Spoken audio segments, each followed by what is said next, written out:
My dad has always been into culture and stuff like that, so he kind of basically pushed the whole music scene back in those days. But he knew almost everybody from Bob to Jimmy Cliff, Ken Booth, Prince Buster. He also had a record studio. So he's always been involved in music. Right? Not just 10 years, but they then put a certain vehicles on a not acceptable list. I don't know why that is, but I've heard that before, but I'm just saying, Yeah. I know there's a limit to how old a car can be to come into Jamaica. And most of the used car dealers know that. And they will know, if you look at most of the cars on the lots, there are not many that are, back in the day when it first came in, it didn't really matter. But now, we're trying to keep the person's vehicles at a certain age, and that's in standard. I get you. It's an age. Right. Here, I just fact checked this. Most of the yellow school buses brought into Jamaica were manufactured in the late 1990s to early 2000s, which would make them more than 26 years old. This is 2026. Yet I can't import my personal car that's less of 10 years in. Well, You don't see the hypocrisy there. it's not a matter of hypocrisy, it's just the law of the land. So it's okay for put kids on school buses that are 20 years. Yeah, but you ever said that the vehicles are being deemed roadworthy by, I had all those certificates. and you're talking like a personal, they're going out school vehicles. Right. School vehicles have had to be checked properly because you're carrying children. You are a personal vehicle now. That's a different case in the sense of you might say, okay, this is what I think should be okay. But the government, in their own way, they look at certain things. No, and I understand that because there is a safety, there's a whole inspection that you have to get on the state side before you import a vehicle here. And it has to be deemed okay at the port.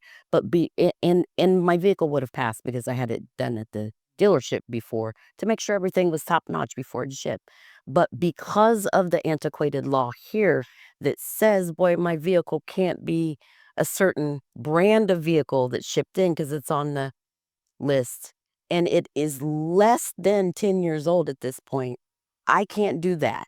But you can put kids on a school bus and justify this that were manufactured in the late 1990s to early 2000s, and this 26 years old, and the government feels good about that.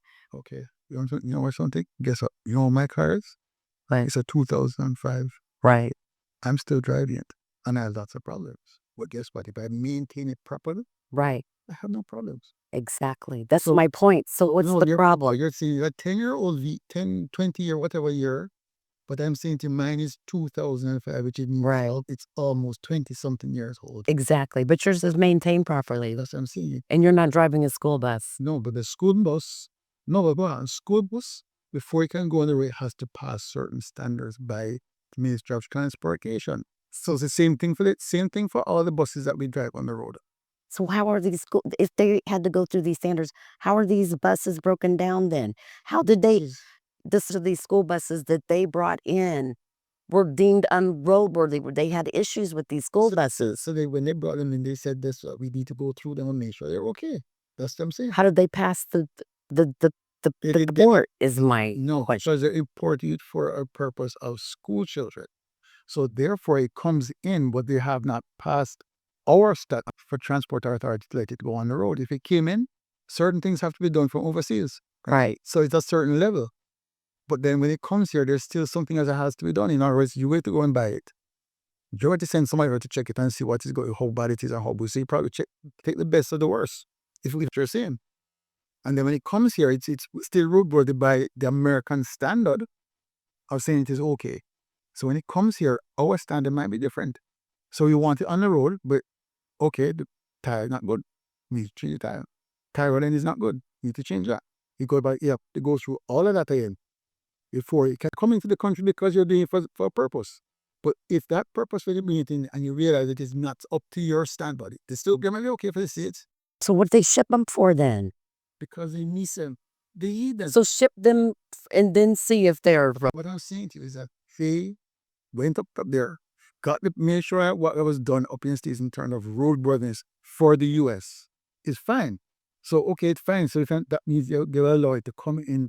I'm knowing the details of what is what, but I get you. I'm assuming when I assume on the cars of you and me. So I try not to assume. Right. So it's just basically saying, guess what?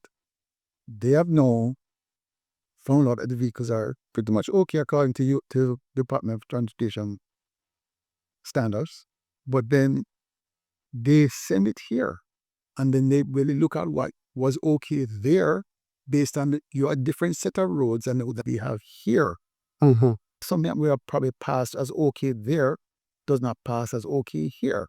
So the roads are different. Decide you take up a US vehicle and put it out here and drag it the same as you drag it in the States and dropping out the potholes.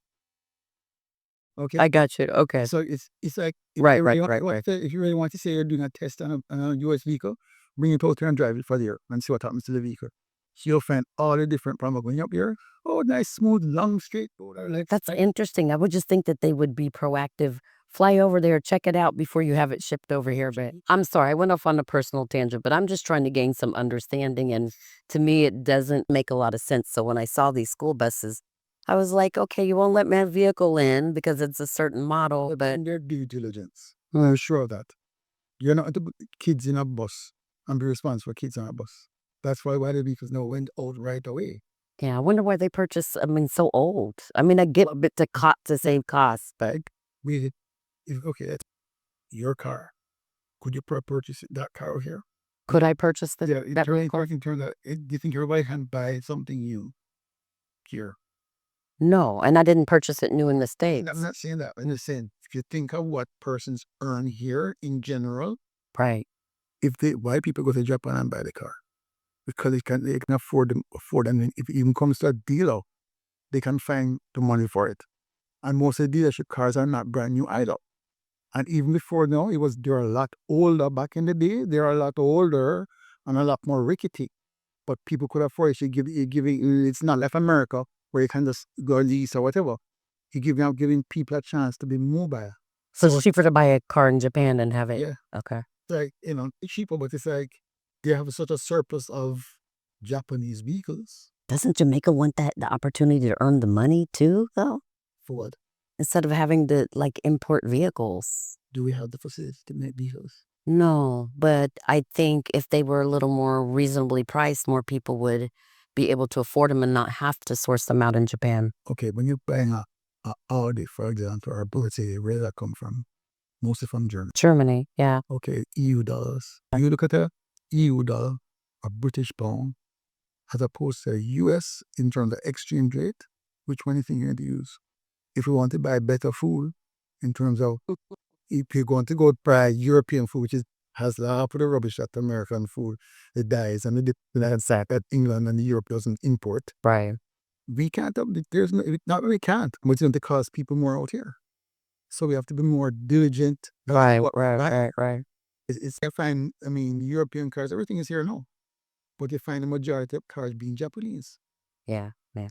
Well, the European cars are the one percenters of the island. Well, not even 1% of people are being able to buy that kind of one. But Right. bottom line, the majority of Jamaicans will buy Japanese, not because it's Japanese, but because the accessibility parts. Parts are easy to get. Yeah. I could buy, let us say, go back to the bus. You buy the bus at the feet of GMCs or whatever. It's a bulk buy. So when you decide to buy the parts from the States, it's a bulk buy. It costs you less. Right. But they need to fix all the Potholes. no, to buy the control arms. Oh, okay, this part is like to buying 400 of them for argument's sake. Right. It's different. I'm buying, you can buy Japanese. Well, I think most of the buses are Japanese coasters and everything else. I noticed that. And then the occasion, the JUTC buses are either with Chinese or Belgian. But most of them are Chinese now. I think that's what they should have gotten for the children. Yeah, but in the rural areas, you can't drive a big bus up in the bush.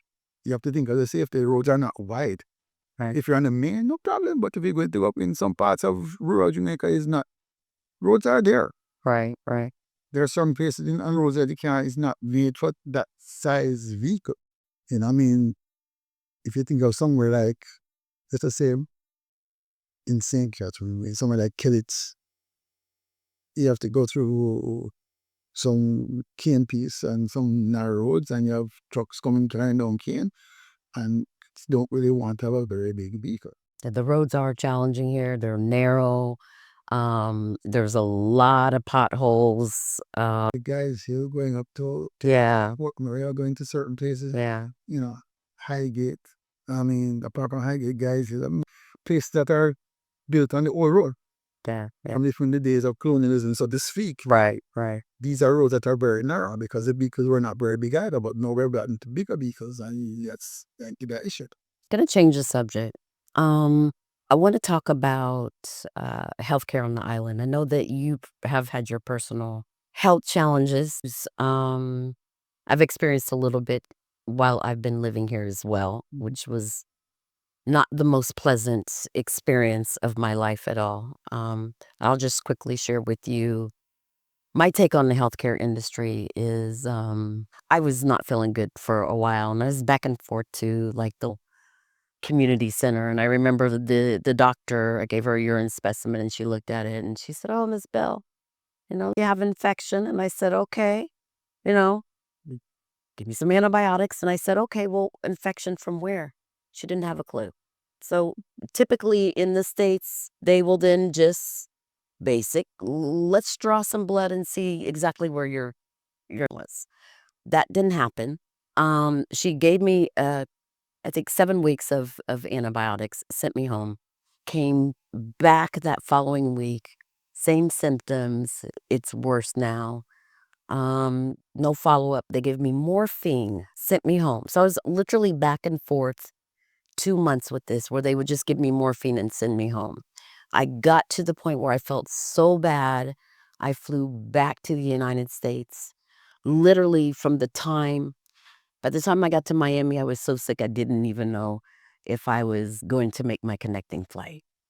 As soon as I landed in Tampa, I had my brother pick me up from the airport, literally sped me to the hospital, and they checked me in and, "What's been going on?" I said, "I literally just flew in from Jamaica. This is what's been going on." They sent me back and forth. They said some sort of infection, but did anybody draw blood? No. They looked at me like, "Why?" Well, I don't know.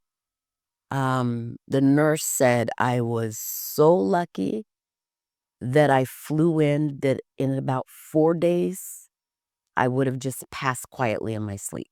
It was a simple infection in my bloodstream had just started growing. I had 2 infections. By the time that I got back stateside, literally, I almost died had I decided not to fly back.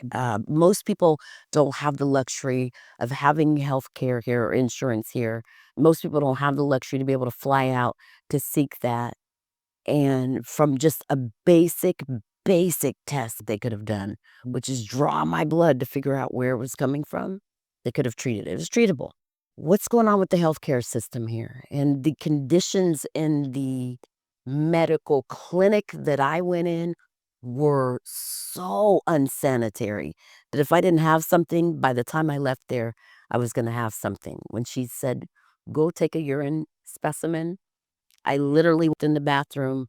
There's fecal matter running all down the side of the toilet, all on the floor. And this is not something that had just been there for that day. It literally, you could tell it'd been there for a while. Uh, what kind of rules, regulations do they have about the sanitary conditions of the medical? How is it possible for the average Jamaican that's not feeling well to get treated here? What's going on with the healthcare system here? Great to ask that. But And the lack of sanitation standards. well, I don't know where exactly that was. I can't really speak to that. It was in Mandeville. Okay. Yeah, I don't remember the name of the clinic. I would mention it if I knew the name of the clinic, but it was deplorable. I can only speak from my experiences. Hmm. A kidney transplant Right. patient.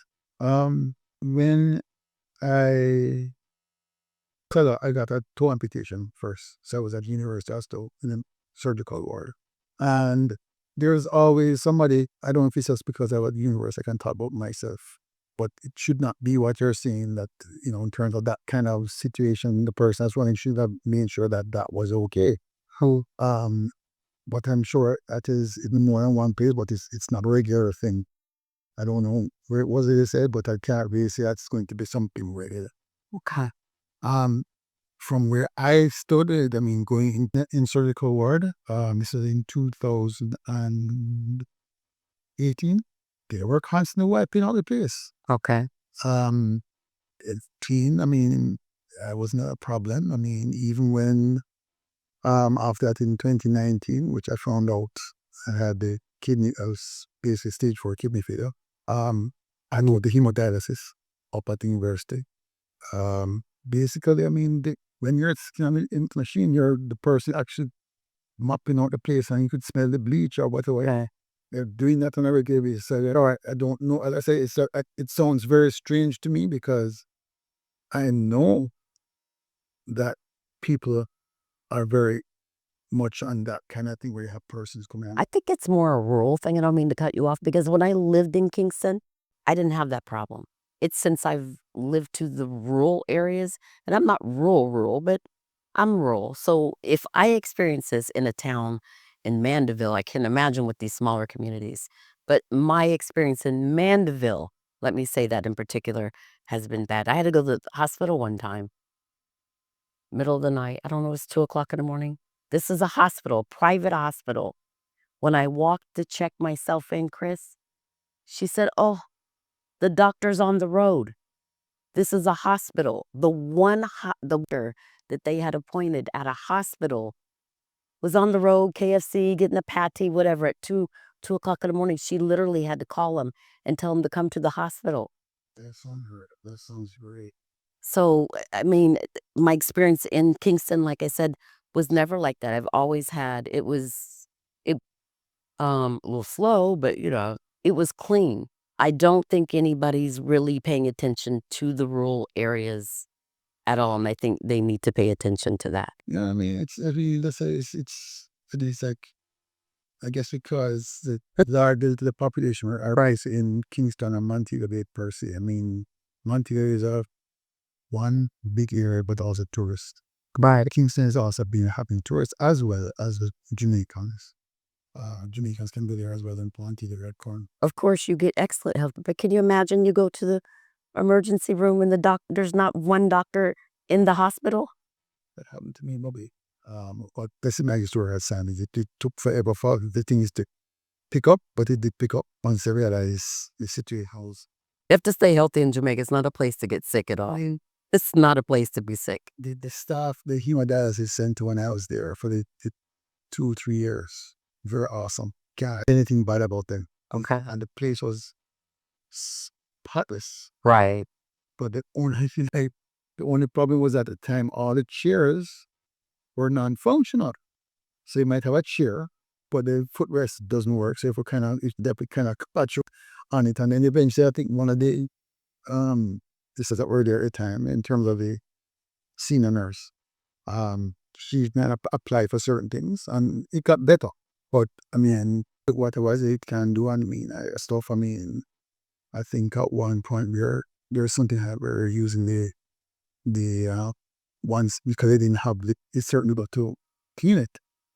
Um, I mean, with the States and my dialysis was one every year, fresh one every time. But out here, because of our situation, not that they're doing intentionally, but it's also a cost. Right. It's a US cost. Sure. So they have to do certain things to make things work. And it doesn't really hurt you. But it's just they make the way to feel comfortable, try to do everything to make things work. I mean, you get in emergency people coming in at the same time. So you might be waiting to go in at 2 o'clock in the day, and you end up doing 5 o'clock in the evening. And you have 3 hours on the machine.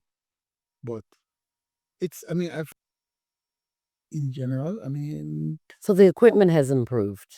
oh, yeah. Because I know at one time when I was living in Kingston, there was a lot of talk about, can't remember, one of the guys that owns the record label here. His wife had died.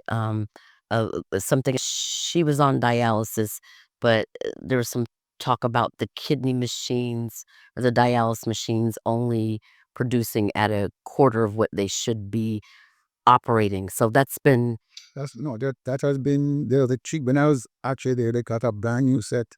This was in 2021. I did my transplant in 22.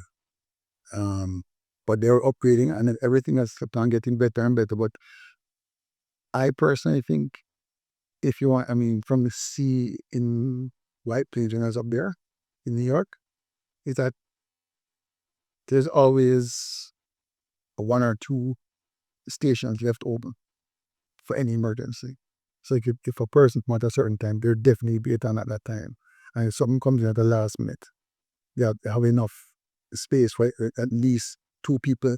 It's not with them like that every time, but you have that space left for each person. But it's we have come out of it, to be quite honest. In terms of It's good to hear. what I see and what the minister has been doing on trying to get done in terms of trying to get new clinics built, um, equipment coming in, assistance in whichever way. I can't really say about the salaries, but I can tell you that I've seen trying to make an effort. The government has tried to really make a big effort to try and make people more comfortable and add value to the health team. So So, lines, because, there's a lot of steps in Jamaica. Most of the buildings do not have elevators. And so for people that do have disabilities, dear friend of mine, St. Anne, Miss Chris, she's had her for 28 years. And so about how challenging it is for her to navigate steps. When she goes to the hospital or the doctor's offices, is oftentimes not parking spots available or reserved for the disabled. What what do you think the government needs to do to kind of look forward facing about people in the future, those baby boomers, now, their potential challenges? How do you think that they could make the island a little more accommodating to people that have disabilities and that have challenges? I think the best way forward is a matter of education, sensitization. Um, Basically, there will be a consequence to whatever. And whether if you're building a building, you have to make sure that if it's more than one floor, if the floors are downstairs, then fine, make it accepted to them by for wheelchair. If not, if you're big enough for the elevator to go up to another floor. It's just a matter of planning. When you're planning these things, that you have as building like us has okay steps I want. Right. It has to be something that is accessible for people. Where it's like you say, okay, the ground floor is going to be accessible for those persons. It can be for everybody, but should you have a person that is going to be needing access as a physically challenged person, or ramp can go into their bathrooms are set for that, so that kind of setup in terms of physically handicapped people.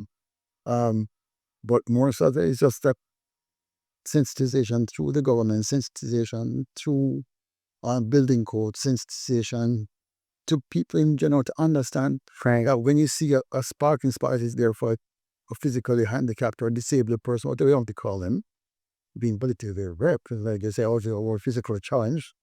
But I mean, those spots are not for you to park because you're just going for the short in Right, that, right, right. that short time in there. Somebody might want to come back in and come in there as a those non-negotiable.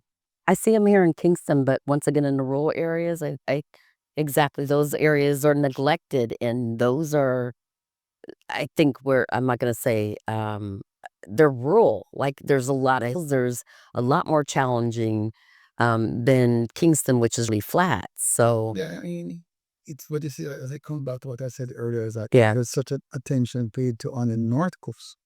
Persons on the South Coast are building these things just because everybody is walking around and no big thing. Not everybody doesn't do it, but the majority of the smaller Airbnbs or bed and breakfasts, they don't make it accessible to people in that way. So until we look at getting these people pulled into the whole tourism thing, that when they're building, if it happens and you must be certified by, if you go standard of the regular hotel and you're an Airbnb, you need to be set, if it's a whatever, you need to have those same things in case fire problems, whatever it is, you need to be certified by the police for security, certified by the fire to say you can operate and everything else.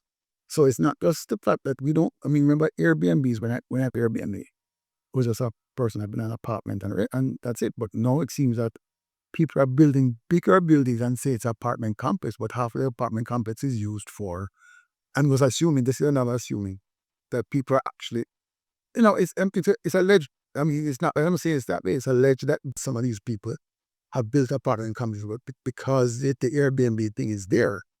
Just probably take a few of them and say it's Airbnb, but they're not understanding of what the person might really want the quality.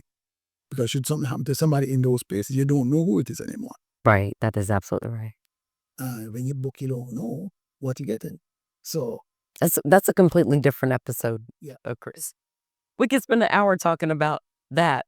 But I trust. So I want to ask you, if I made you prime minister tomorrow, what changes would you implement in Jamaica? wow, that's an interesting question. Basically, what I try and do is, one, more accountability for persons doing what they're in terms of public sector.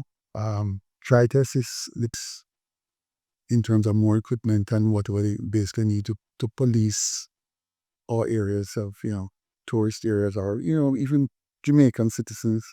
But, that rates earning from, in US dollars or whatever it is. But most of all, I think it's just something we just say, look, if you say we're going to do something, you have to do it. Don't waste time. I mean, you think people of Jamaica, they're paying their salaries or without the taxes. Earning everything is just, we are doing the people's work. So don't, for lack of a word, don't push it around. Get the thing done. If you talk about it, get it done. Don't worry about red tape. What policies would you change? What will I change? Right now, in terms of everything, in terms of tourism, a lot stricter, because it's affecting, if something goes wrong, it affects Jamaica. In terms of if a tourist goes somewhere, they're not fire and security, Right. they've passed that, they've been getting a certification for that. Something goes wrong in a fire, where all the other person that pays, not just for the government and the country, the individual who has the business space, if they're not certified, the lawsuit also goes to them if something really goes wrong. Also, in terms of, as a responsibility, that you try and make sure that the vehicles that you have, they make sure that everything in terms of your stations, that they're fully, given what they need to get. I mean, when I used to work at another company, my staff asked for all these different things. And I said, okay, fine. Once I gave them what they needed, whether it's a letter or something else that they might need, I said, don't worry about it, I'll get it. They get it, so they focus on what they need to focus on. They feel appreciated, not just in terms of monetary, but you can also give them other benefits as well. So like, for instance, a policeman, anybody government, you say, okay, guess what? You come with your ID. With your ID on duty, you are entitled to some kind of discount at say, a Burger King or wherever. Not you and the family. You can only take his food and the special that is given to you as that. But also try and educate and bring back more people in Jamaica. If you had the power to implement a different currency into Jamaica, would you implement a different currency, and do you think that that would stimulate the economy to make the economy stronger? The economy has to get stronger on its own first. Do you think adopting a different currency would stimulate that? Maybe to some extent, but it has to come from, everything originates by who is here. You try and get things done here Right. and make things more acceptable to make want to stay here or people to come here. And at the same time, yes, if you come back, that is, for example, if you come here, we give a discount, you pay duty for X amount of time, fine. But you also need to give access to the Jamaicans. Don't leave them out.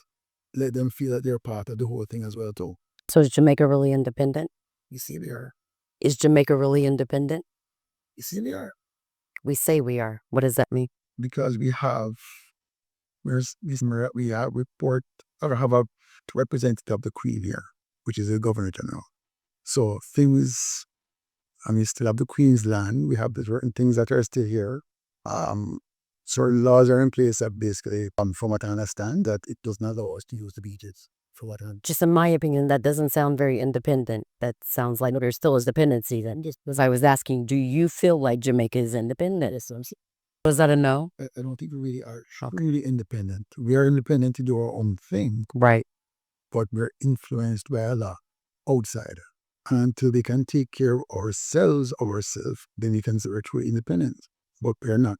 The mindset from what I see in terms of overall, yes, you might want to have that, but the people are not, to what I see, they're not going to sacrifice like what persons did to get Jamaica to a point of being quote unquote independent. To have a Buster Manti and a Norman man, they're trying to do things to change. But the Union Jack comes down and the Jamaican flag goes off.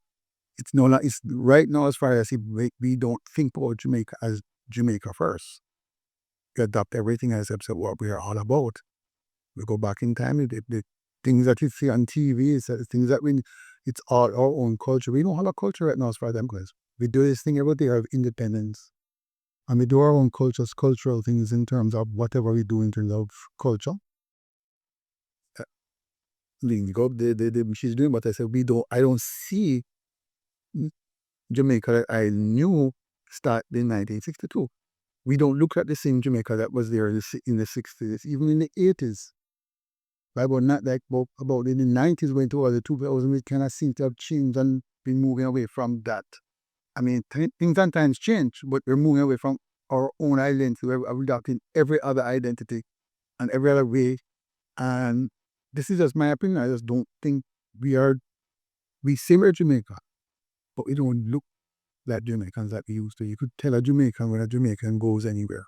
They have a level of or aura about them that's just so different. We still are different. We still, I mean, everybody, I mean, what are you saying about we have our Bob Marley, we have everybody not being able to identify ourselves as a Jamaican. They're Jamaican by birth. We're who we know and what we represent, the black, the green, the gold. That's what I really did for the father that I had. That I did for the country. I want the country to get better. I'm sure the Prime Minister and everybody else in government wants to get it better. I'm sure there are certain members of the opposition that wants to get it better. But we are not doing the things to make ourselves better. We're not pulling who is. I try to hold myself accountable for things that I even tell my bosses I don't feel like I'm doing justice to my department.